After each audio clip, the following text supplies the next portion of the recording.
The Viltrox 27mm F1.2 for Sony E-mount is here, and this is an exciting lens because it's APS-C, it's f1.2. It gives you that almost 35mm field of view on a full frame, but it's really more closer to a 40mm field of view with a ton of background separation and bokeh. And it's all metal build. We know it has autofocus, so I'm excited to check this thing out. Let's begin. It comes in a black box with a picture of the lens on the front. Inside there is a warranty card, user manual, silica gel, and a quality control tag. There's also a microfiber pouch, and then comes the lens itself. Plastic rear lens cap, plastic front lens cap, and a cheap feeling front lens hood that is made out of plastic. But that's where the cheap feeling ends because this lens does feel premium. It's made out of metal and glass, and as a result comes in at 572 grams, which some may call heavy for a lens. But I have to reiterate that metal build because I've been handling even a few G Master lenses and Sigma Art lenses lately, and they don't feel like this. There is something special about a lens that is made out of metal that has autofocus in a good design. It's just as good as the 75mm f1.2 that I've reviewed in the past, although the 75mm is a tad larger. Starting at the rear, there is a metal mount with electronics. There is a USB-C port here for firmware, and there is an orange weather sealing gasket, which closely matches Sony's version of orange. And this lens is dust resistant according to Viltrox with numerous gaskets throughout. So it is weather sealed if you want to describe it that way. First up is the aperture ring, which is well executed. It's easy to rotate, has a nice sounding click to it, and these clicks can be turned off with this switch here if you'd like. F1.2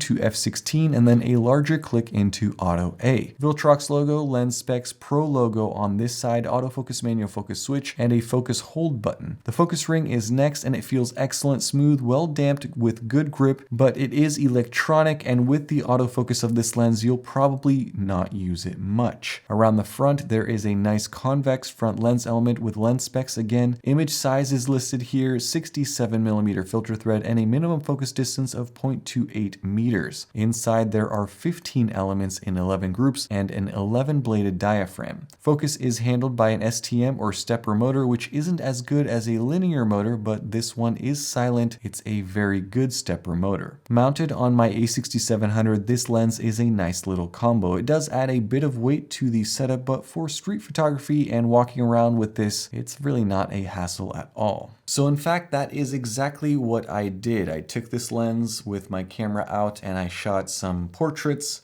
some street photos, and here they are straight out of the camera, unedited, uncorrected, ready, set, go.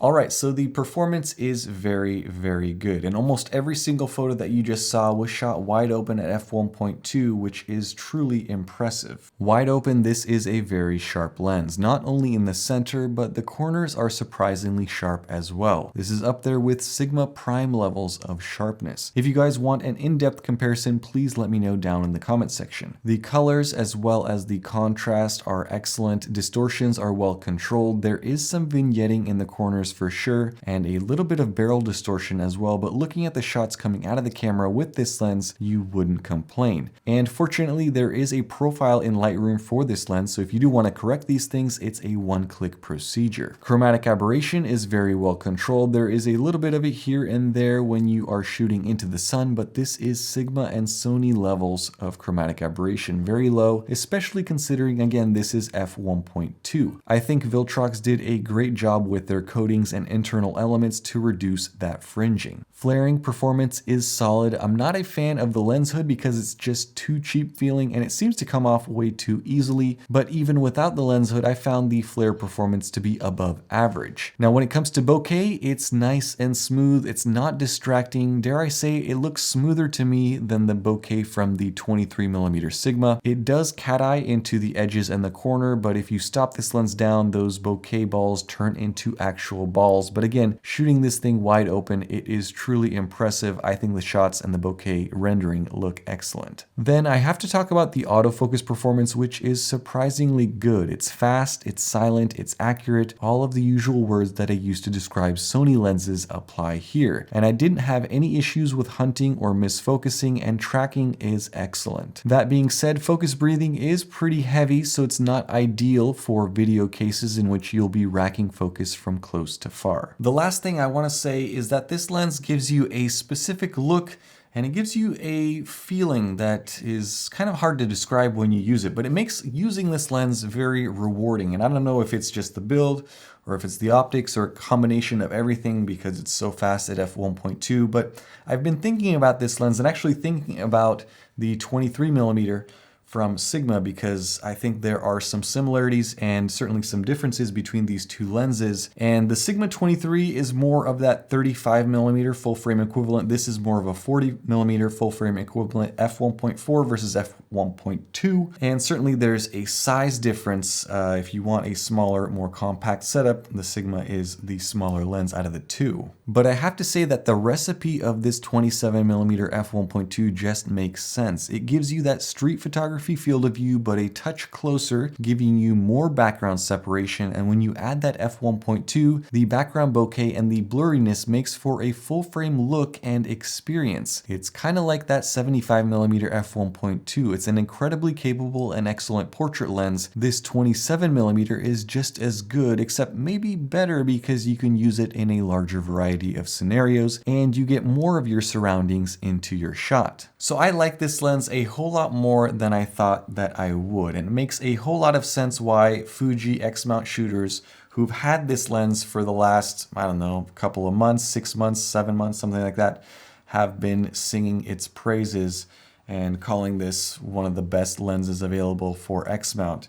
And here it is in Sony E-mount, and I have to say it's also one of the best lenses available for Sony APS-C E-mount as well. There's just something about it. It feels like a mini G-Master if there was such a thing as a G-Master for APS-C. But let me know what you guys think down in the comments section below.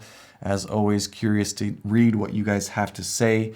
I am truly impressed. This is coming out of Viltrox, which has only been around doing lenses since 2018. So you look at that, in 6 years, they've managed to develop some pretty amazing lenses for at least Sony APS-C. So kudos to them.